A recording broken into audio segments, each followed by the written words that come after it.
அதனால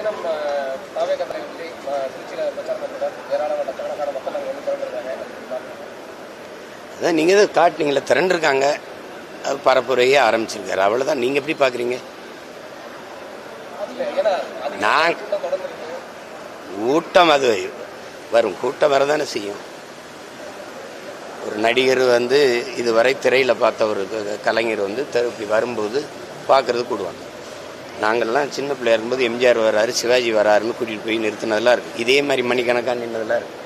கடைசியாக அவர் வரலை, அப்படியே போயிட்டார் பரமக்குடியோடன்னு இளையாங்குடியில் நாங்கள் நின்று ஏமாந்து திரும்பினதெல்லாம் இருக்குது. இது 7 கிலோமீட்டர் தூரத்தை கடக்கிறதுக்கு 5 மணி நேரம் அப்படிங்கும்போது அவரை பார்ப்பதற்கு லட்சக்கணக்கான மக்கள் காத்திருக்கிறாங்க. அது வரும். இப்போ சகோதரர் அஜித் இறக்குனீங்கன்னா இதை விட கூட்டம் வரும். இப்போ என்ன பண்ணலான்னு சொல்கிறேன். ஐயா ரஜினிகாந்த் வந்திருந்தால் இதை விட கூட்டம் வந்து தான் இருக்கும். நயன்தாரா அவர்களை இறக்கி விட்டால் இதை விட 2 மடங்கு கூட்டம் தான் வரும்.